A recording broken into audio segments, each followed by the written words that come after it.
Alright, YouTube. It's another care video slash setup video.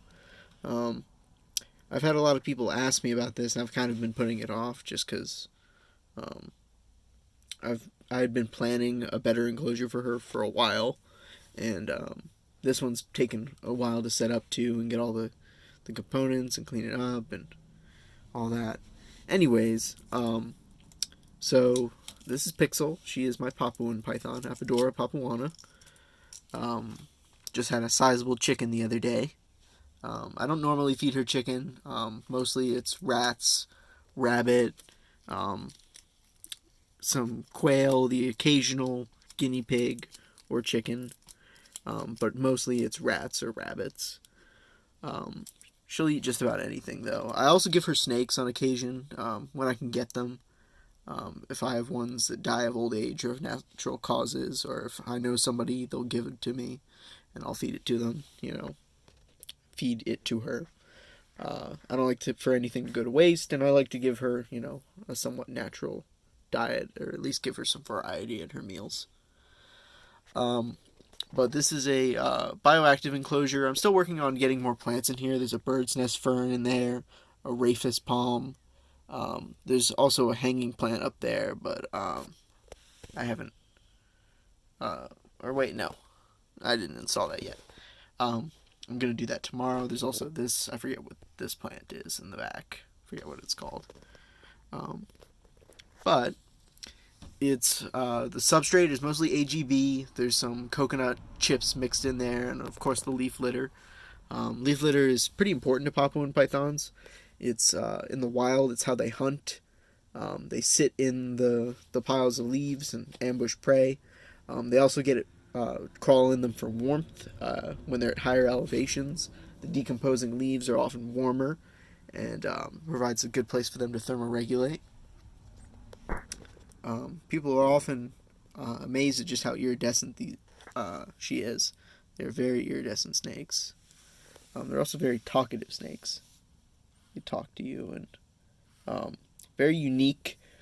People often tell me they're people either love it or hate their face. It's funny. I think they're cute.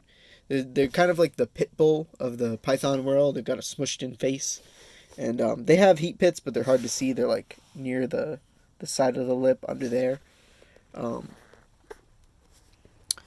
Very, very cool snakes. She is about 11 feet, but Marco Shea said he saw one that was like 18 or 19 feet. Usually I'm not inclined to believe,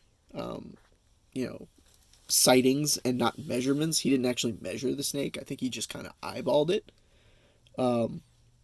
But, he is Marco Shea. I have a snake hook with his, autograph on it, He's a very famous herpetologist, so, take that for what it is. Their tongues are also unique in that it's probably not showing up on camera super, super well, but their tongues are like an indigo or navy blue. It's really beautiful, actually. But yeah, their iridescence is definitely something to be admired. They're also very curious, very calm snakes. She's a big girl, but she's a gentle giant. Very, very curious and inquisitive. I think they're very smart snakes, in my opinion. Kind of similar to how a retic would act a little bit, but definitely different. They have their little quirks and stuff, like all snakes do, that make them a little bit different. She's very strong. This is a very strong python. Generally speaking, I would say that most like boids, like boa constrictors and anacondas and stuff, are much stronger for their size than pythons are. But this python is one of those pythons where it's an exception. She is exceedingly strong with her muscles, but at the same time, she's relatively gentle.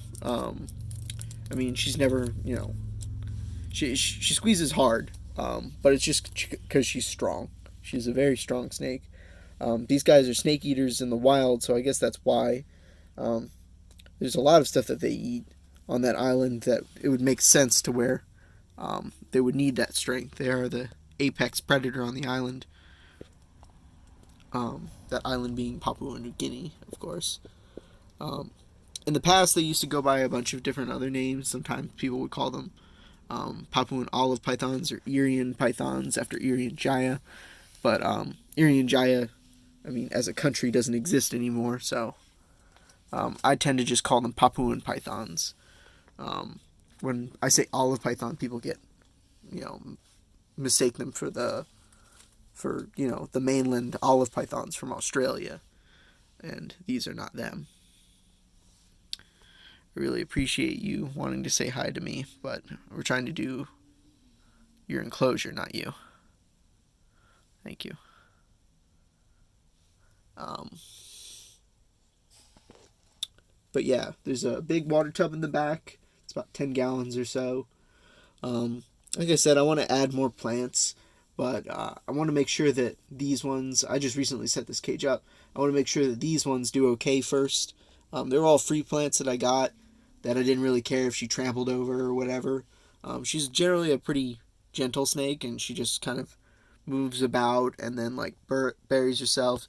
Sometimes she doesn't like lay on the bar like a green tree python would, but sometimes I'll catch her in here. Like I'll walk in the room and half of her, or like 3/4 of her or more, is on the ground, but like her tail is still wrapped around the thing. Why, I don't know. Maybe it's like a security type thing, or maybe I just don't catch her at the right times when she's hanging out on the bar, but or the branch. But who knows? All in all, I would say these snakes are, not super difficult to keep. You definitely want to be making sure that you're keeping up on their humidity. Um, these snakes have very thin skins, kind of like retics, and or except more so. And if you don't give them proper humidity, they will have shedding issues, and a lot of it.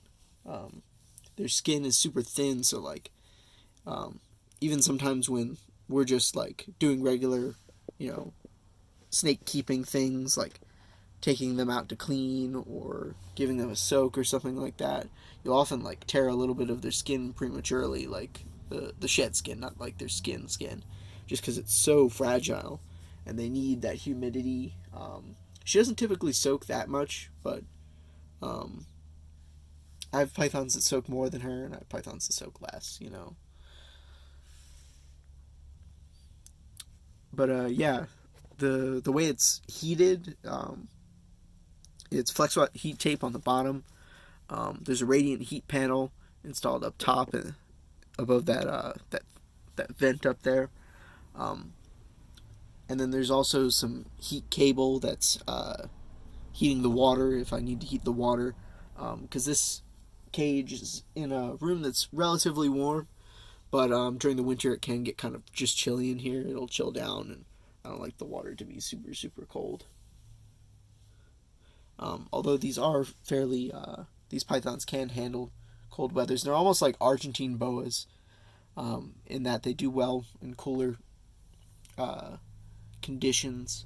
I guess it's because they hang out in higher elevations in Papua New Guinea, and like I said earlier, they use the leaf trick for keeping themselves warm. But yeah, it's very warm under those leaves, and she'll kind of hunker down in there for warmth sometimes. But yeah, um, I missed probably every couple days, um, just to kind of like, it's mostly for the plants, not even for her. The plants make plenty of humidity. It's pretty humid in here, which they definitely appreciate. But that's her talking some more. These snakes are very talkative. Ah, yes, I know. Mm-hmm.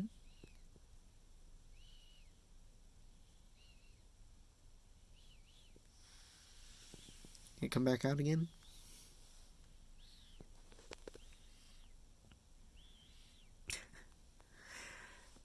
Yeah, very cool snakes. I definitely recommend you guys to get one if you can. They're not really bred in captivity; they're mostly imported, which kind of sucks. But people are working on it. Like, comment, share, subscribe, and have a good evening, guys. I hope you enjoyed. Ask any questions you want in the comments.